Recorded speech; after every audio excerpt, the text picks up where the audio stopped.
Oke, selamat malam. Saya Kevin Timotius Sirait dari Prodi Informatika Politeknik Negeri Batam dengan nomor NIM 3311901049.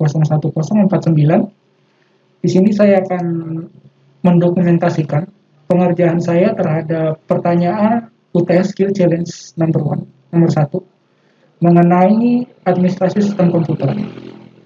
Jadi di sini ada soalnya instalin Ubuntu dengan nama server UTS NIM. Di sini saya menggunakan Debian karena saya menggunakan Debian dari awal untuk pembelajaran ini.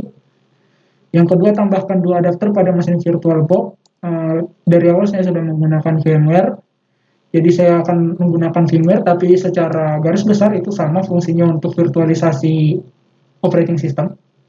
Nanti ada tambahkan 2 adapter. Di sini saya akan menggunakan satu untuk NAT dan satu untuk host only, yang artinya mengarah ke klien. Yang NAT itu untuk internet access. Tentukan salah satu adapter untuk disetting IP statis dan dinamis. Nah, untuk dinamisnya sendiri saya akan menggunakan NAT. Artinya adapter pertama yang ke internet, dan yang IP statis akan menggunakan yang di host only. Itu yang mengarah ke klien. Dengan IP-nya nanti karena untuk NIM saya belakangnya 49, maka saya akan menggunakan 192.168.5649. Setelah itu, kemudian, setelah saya akan langsung mulai. Ini saya buka VMware-nya.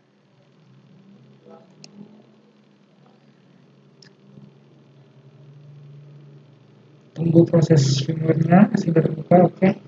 Ini VMware-nya. Di sini saya akan bikin sebelumnya supaya lebih terarah. Sebelum kita membuat virtual machine yang baru, saya bikin folder baru dulu dengan nama UTS 49.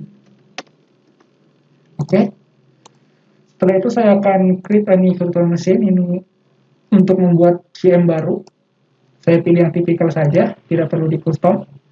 Nah, untuk Debian yang saya gunakan sendiri adalah Debian 10.20. Yang ini sendiri besarnya sekitar 48 GB. Jadi di sini ini adalah repository offline yang full dari official Debian itu sendiri. Jadi kita tidak perlu repository dari luar untuk menginstal sesuatu.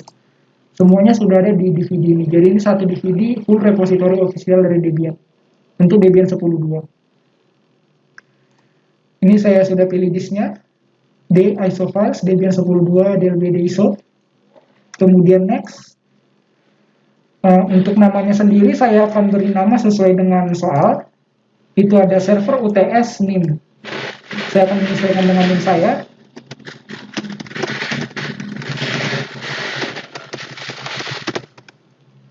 Seperti ini. Kemudian next. Untuk hard disk, Debian tidak terlalu makan banyak disk, apalagi yang CLI mode untuk server. Jadi ini saya defaultkan 20 GB. Ini saya lebih memilih store virtual disk karena akan memakan penyimpanan lebih kecil di host mesinnya sendiri. Nah, ini kita customize untuk RAM-nya sendiri tidak perlu terlalu banyak, cukup 1 GB untuk Debian 10. Kalau kita bikin di bawahnya sendiri, nanti dia akan masuk ke mode low memory, yang artinya nanti akan ada sedikit pengurangan resolusi dari layarnya sendiri atau tampilannya dan beberapa pengurangan proses. Jadi kita kasih 1 GB untuk normalnya, yang recommended-nya. Untuk prosesor tetap 1. Sementara untuk network adapter ini sudah defaultnya NAT. Ini sudah benar, kita tambahkan 1 network adapter lagi. Pilih network adapter, finish. Ini network adapter 2. Nah, untuk ini sendiri kita pilih custom. Saya lebih suka custom karena akan lebih terarah jaringannya. Dan saya akan pilih Vimnet 6 seperti ini. Kemudian close, kemudian finish.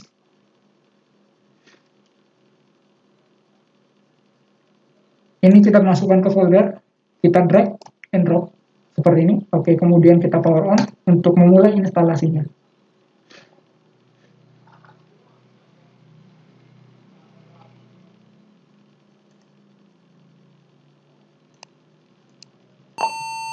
Kita sudah masuk ke instalasi. Untuk mempercepat proses, saya menyarankan proses install menggunakan CLI mode, yaitu di pada opsi kedua. Jika kita menggunakan yang pertama, boleh-boleh saja, namun akan sedikit lebih lama waktunya karena untuk menggerakkan mouse dan meload dari tampilan grafikalnya sendiri. Jadi saya akan menggunakan mode CLI, install, enter.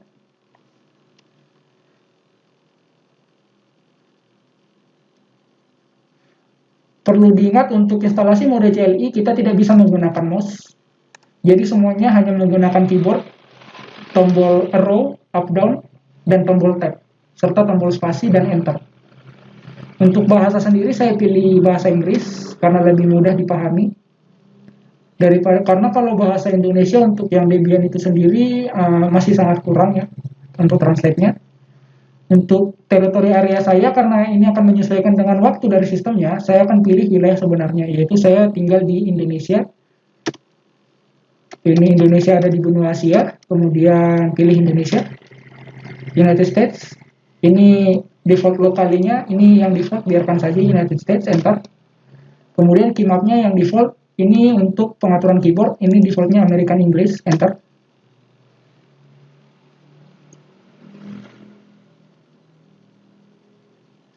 Kita tunggu prosesnya.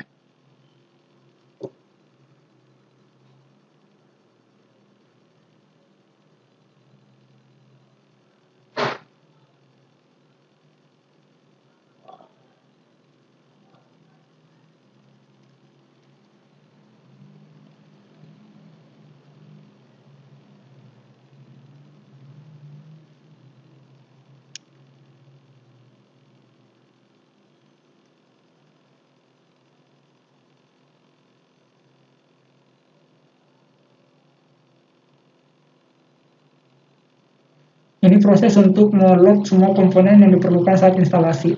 Jadi saat instalasi itu ada beberapa proses yang jalan, beserta aplikasi-aplikasi dan komen yang jalan.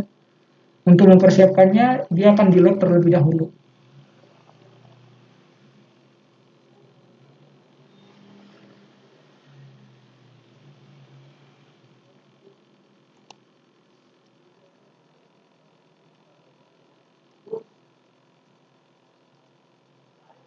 Oke, ini karena kita punya dua interface, maka dia meminta untuk memilih primary interface. Kalau menurut saya sendiri ini bebas. Ingat tadi network adapter pertama itu adalah mengarah ke internet, yang artinya di sini NS33 sesuai dengan urutannya. Network adapter nomor 2 itu mengarah ke host only, itu NS34. Kalau saya sendiri akan memilih primary-nya ke klien, karena nanti di sini layanannya akan listen, yang artinya semua layanan itu akan ada di NS34 secara default. NS33 hanya untuk menghubungkan baik dengan server kita ke internet ataupun nanti klien kita ke internet dengan melakukan mass query atau NAT, SNAT, source NAT. Saya pilih NS34, enter.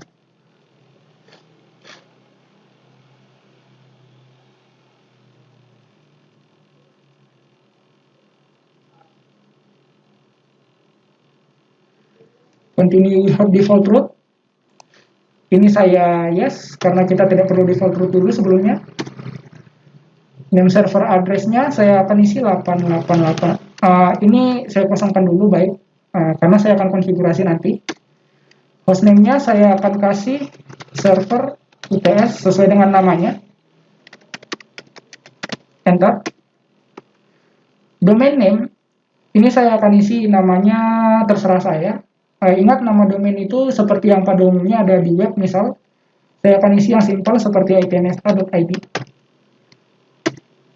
yang artinya nanti FQDN kita adalah server UTS 3311901049.itnsa.id. Untuk root password karena tidak ditentukan di soal, ini bebas. Kalau saya sendiri menggunakan password saya sendiri, misalnya admin satu, ya admin saja. Enggak. Enter. Re-enter untuk verify. Untuk username-nya saya kasih nama saya sendiri, untuk user biasa, bukan user root. Namanya Kevin, username-nya Kevin, password-nya samakan saja admin. Untuk zona waktu, karena saya sekarang ini berada di Bandung, jadi saya menggunakan Western, yang artinya WIB, waktu Indonesia Barat. Di sini sudah ada wilayahnya. Sumatera, Jakarta, Jawa. Jawa ini maksudnya Jawa, kemudian Kalimantan Barat dan Kalimantan Tengah. Enter.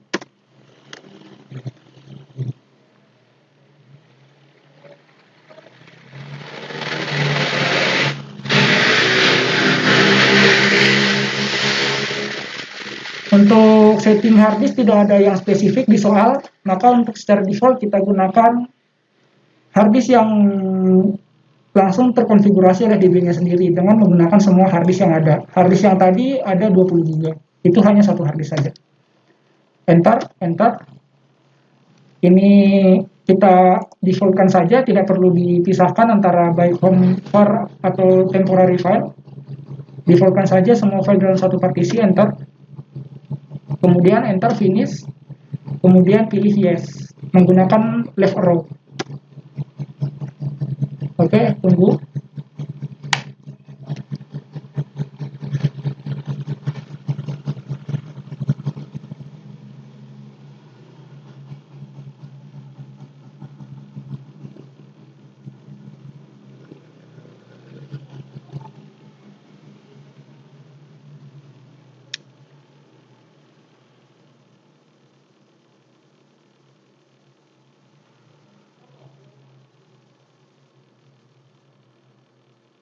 Ini menginstal base system, ini prosesnya cukup lama, kita tunggu saja.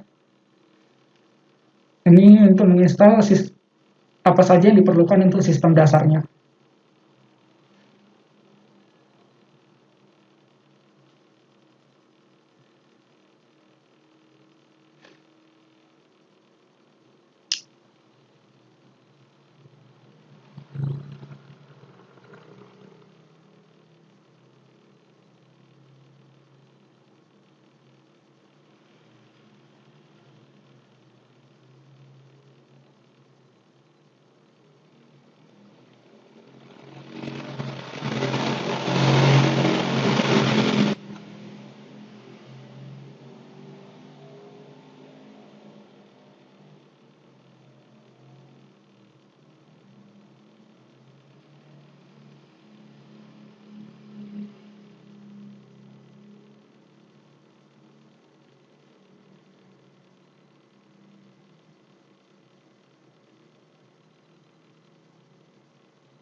Untuk repositorinya sendiri, karena saya menggunakan DVD DPDLBD, yang artinya itu adalah repositori full, namun offline, yang artinya semuanya ada di DVD. Sehingga saya nanti untuk video kedua, tidak akan menambahkan repositori apapun, karena semuanya sudah tersedia dari DVD DLBD yang sebesar 48 GB ini.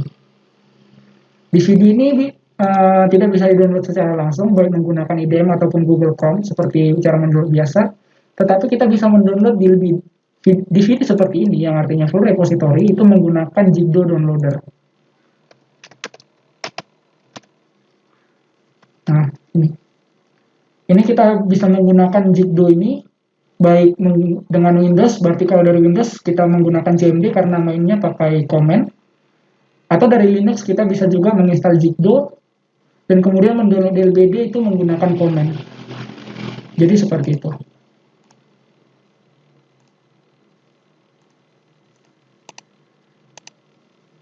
Untuk perekamannya sendiri, karena saya merekam layar dan muka saya sekalian, saya menggunakan Camtasia Studio seperti ini.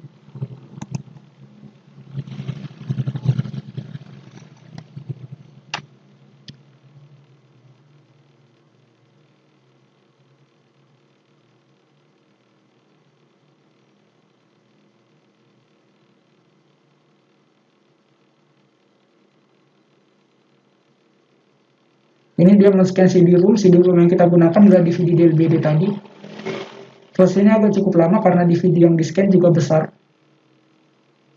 Jadi dia akan melist semua aplikasi beserta fitur yang ada di dalam DVD ini, baik yang sudah diinstal ataupun yang belum. Sehingga ketika kita menginstal, kita hanya perlu memasukkan DVD ini saja, maka aplikasi itu jika ada, maka dia akan langsung masuk ke dalam mode instalasi.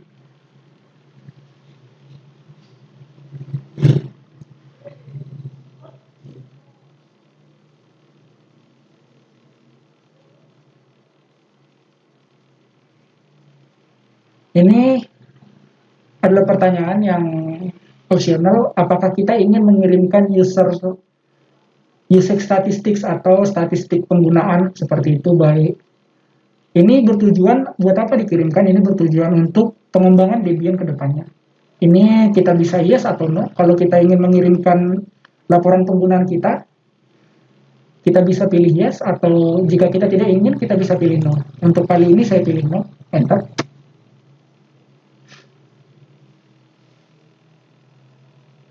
Nah, ini untuk server sendiri kita tidak memerlukan desktop environment, baik itu GNOME, XFCE, KDE, dan sebagainya. Jadi untuk yang Debian desktop environment, ini saya unchecklist dengan cara menekan tombol spasi. Okay. Untuk print server saya juga belum perlu, jadi saya hanya akan menginstal standar sistem utilities, artinya sistem dasarnya saja.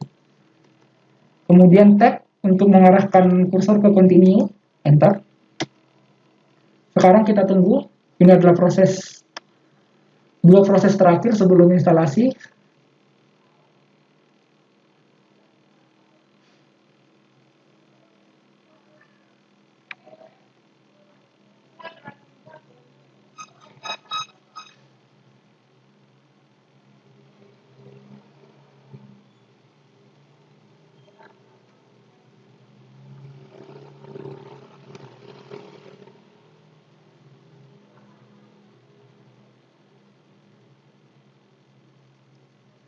Prosesnya akan lebih cepat karena kita menginstal hanya standar sistem utilities ya. Jadi karena jika kita memilih yang desktop environment mungkin ini akan lebih lama karena ada sekitar 1000 atau 2000 file yang akan dipasang di dalam sistem ini. Kalau kita hanya memilih standar sistem utilities, kita hanya akan masuk ke mode terminal, mode command, CLI, dan itu hanya memerlukan sedikit saja proses instalasi.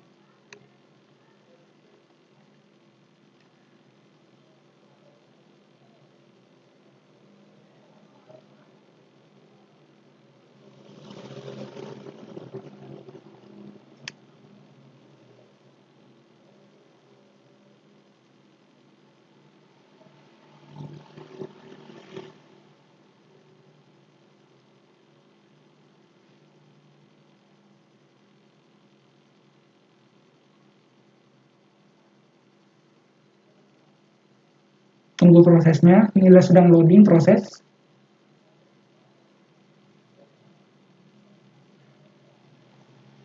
Untuk proses terakhirnya sendiri, dia akan menanyakan apakah kita menginstal group bootloader atau tidak.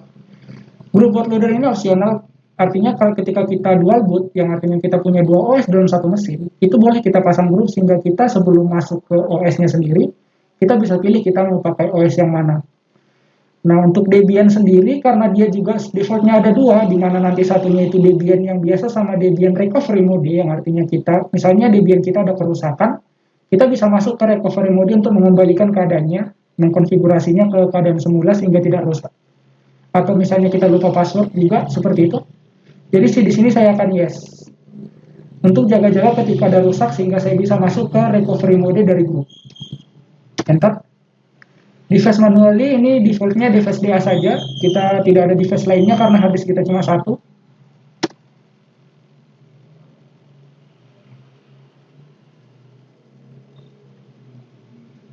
Ini sudah finishing, installation complete, artinya instalasi kita sudah sukses.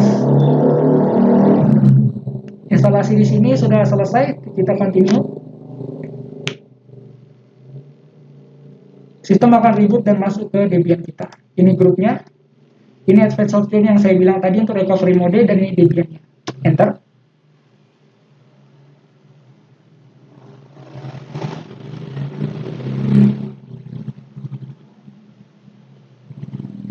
Oke, ini kita sudah masuk, ini hostname kita. Saya akan login sebagai root langsung. Debian bisa login sebagai root langsung, tetapi kalau di Ubuntu kita nanti harus login sebagai user biasa dulu, kemudian kita masuk sebagai sudo su. Kalau Debian itu bisa langsung. Masukkan username root dan passwordnya. Ini saya sudah masuk sebagai root dengan tanda pagar. Root at, ini hostname saya. Sekarang saya akan coba IPA, yang artinya IP address, untuk melihat interface berapa saja yang tersedia. Ternyata ada NS33 dan NS34. Nah, NS34 saya ini masih mendapatkan DHCP dari VMware. Sementara di sini, sesuai soal, kita akan men-settingnya IP statis dengan IP yang ditentukan ini. Bagaimana caranya? Seperti ini. Ini kita shutdown terlebih dahulu. Kita akan mengganti konfigurasi dari firmware-nya. Shutdown now. Artinya shutdown sekarang, matikan sekarang. Enter. Oke, ini Debian-nya sudah mati. Kemudian saya akan edit Virtual Network Editor. Ingat, kita di sini menggunakan custom VMnet 6. Virtual Network Editor.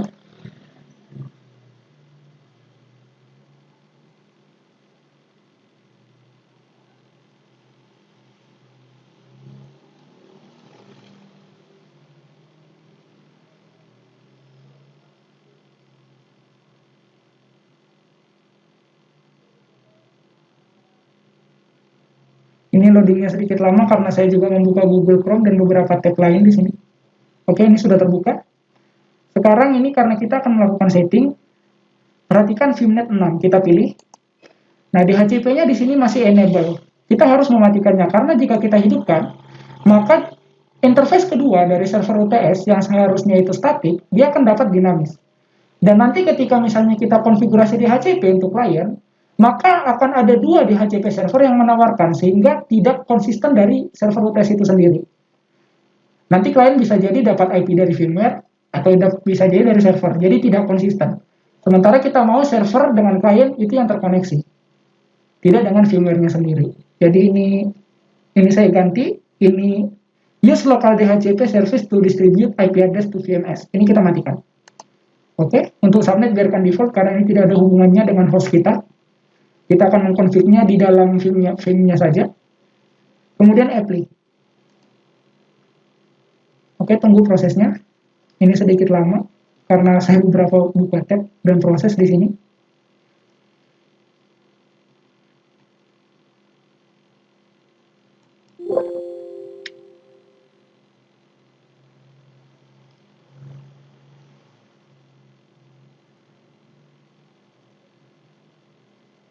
Nah, ini dia sedang proses ini, loading network configuration.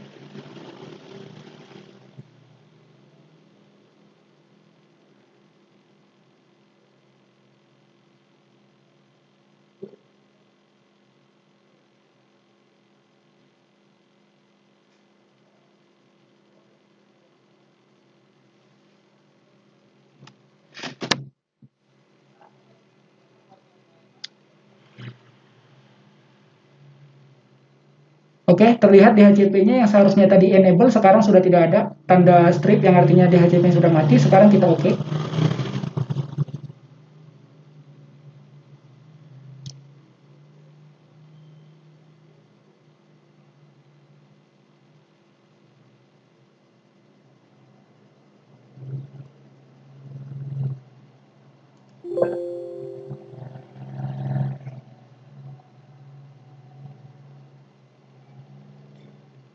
Oke, sudah. Sekarang kita power on, kita hidupkan kembali.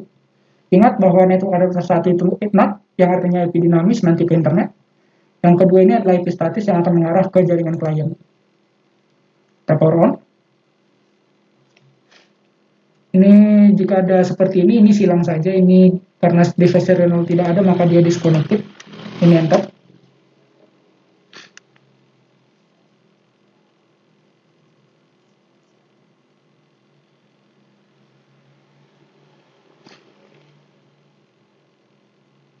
Oke, ini saya sudah masuk ke login prompt. Saya akan login sebagai root kembali dengan password yang sudah saya masukkan sebelumnya sewaktu instalasi. Sekarang kita cek IPA. Komen di Linux bisa dipersingkat seperti ini untuk IP address-nya sendiri. Oke, terlihat bahwa NS34 sudah tidak mendapatkan IP DHCP lagi dari firmware sehingga kita bisa setting dia secara statis. Sekarang saya akan setting networknya. Tadi kita punya dua interface ya. Namanya adalah NS33 ini yang mengarah ke internet, NAT, ini akan dinamis. NS34 sendiri yang mengarah ke klien ini akan statis. Saya akan nano. Nano ini editor versi terminal. Semacam notepad. /etc /network /interfaces. Nah, ini artinya Nano akan membuka file konfigurasi jaringan yang berada di direktori etc network interfaces. Ini adalah konfigurasi jaringan untuk Debian. file konfigurasinya. Kemudian kita enter. Oke, bisa kita lihat di sini. Untuk allow hotplug sendiri, ini ketika kita restart dia tidak akan konsisten IP-nya. Jadi kalau untuk statis, ini akan kita hapus dulu. Konfigurasi yang sudah ada sewaktu instalasi, kita akan bikin konfigurasi baru. Pertama itu yang ENS33 mengarah ke internet. Auto ENS33. Jadi setiap restart dia akan IP-nya masuk secara otomatis seperti itu. Kalau allow hotplug dia tidak konsisten IP-nya. Di mana kita restart server, maka IP-nya akan berubah lagi. IFS ENS33, interface ENS33 itu singkatannya. Inet DHCP. Karena IP-nya dinamis. Kalau untuk IP dinamis, maka initnya DHCP. Selesai sampai di sini. Nah, untuk pemberian IP statik pada ENS34, maka untuk dua baris pertamanya itu similar. Sedikit sama. Auto ENS34. IFS ENS34 init, karena statik maka statik. Enter. Untuk rapi saya pakai tab untuk konfigurasi berikutnya, tapi kalau mau tidak pakai tab juga tidak apa-apa, ini hanya untuk perapian saja. Kemudian kita akan declare IP-nya berapa, address. Ini IPv4. Saya mau kasih sesuai dengan soal. 192.168.56xx. 2 digit NIM belakang. NIM saya 49. Yang artinya 192.168.5649. Address 192.168.5649. Slash. Untuk Debian versi terbaru, itu dari 9 sampai 10, kita bisa mendeklar prefix di belakang address. Ini kita mau declare berapa terserah. Saya untuk kali ini pakai default kelas C, yaitu /24. Atau kalau misalnya kita tidak paham dengan prefix, kita bisa juga declare netmask di bawahnya. Netmask. Nah, sesuaikan netmask di sini bukan prefix ya. Ini subnetmask 255 255 255 0 bisa. Tapi karena saya ingin mempersingkat konfigurasi saya, maka saya akan menggunakan prefix saja. Untuk konfigurasi tambahan seperti DNS name servers, ini kita boleh kasih DNS internet saja. Karena saya belum install DNS server secara lokal di sini, 8888. Jika kalian mempunyai dua DNS name server, bisa dipisahkan dengan spasi. Ingat, bukan dengan koma. Oke, seperti ini. Kemudian DNS search, ini adalah suffix atau domain kita. Saya akan menyesuaikan dengan itnsa.id.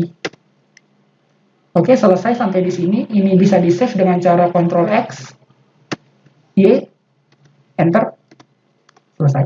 Kemudian bisa service, networking, restart. Nah, oke. IPA. Nah, perhatikan ini dia sudah dapat DHCP ya, 192.168.71.138. Kemudian ENS34 secara statis 192.168.5649/24. Ini pengecekan secara umum. Jika kita ingin mengecek dengan ifconfig, ini tidak akan bisa. Karena kenapa? Karena package NetTools itu belum diinstal. Jadi kita harus install dulu. Saya akan tambahkan satu package lagi bernama ResolveConf. Jika kalian menginstal dua package, itu bisa dipisahkan dengan spasi. Jadi ini package pertama, kemudian spasi package kedua. Ini jika ada pertanyaan Y or N itu yang akan menginstal ini, apakah setuju atau tidak, dia akan default Y. Jadi kita tidak perlu masukkan Y atau N lagi nanti, suatu proses. NetTools itu berfungsi sebagai pengaturan jaringan lawas yang ada di Debian 8, Debian 7, dan OS Linux sebelumnya. Secara default, kalau untuk Debian 10 itu tidak diinstal. Kita harus menginstal secara manual, sehingga kita bisa menggunakan ifconfig dan tools-tools lainnya yang ada di dalam. Kemudian ResolveConf, ini berfungsi untuk menyimpan konfigurasi DNS kita yang tadi. Tadi kita sudah declare di konfigurasi network, kemudian dia akan tersimpan di sini. Sehingga ketika kita restart, DNS-nya akan tetap ada. Kemudian Enter.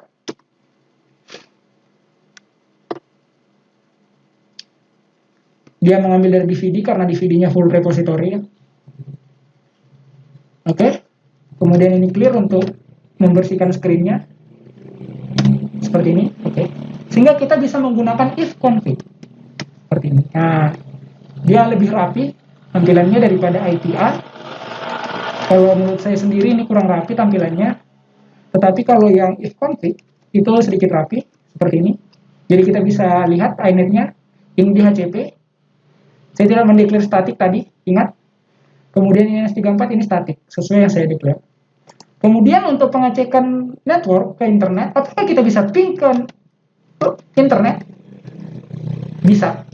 Tetapi karena di sini, maaf saya di sini menggunakan jaringan mikrotik yang defaultnya mendrop ping, karena memang untuk alasan keamanan, saya akan coba dengan NSLookup.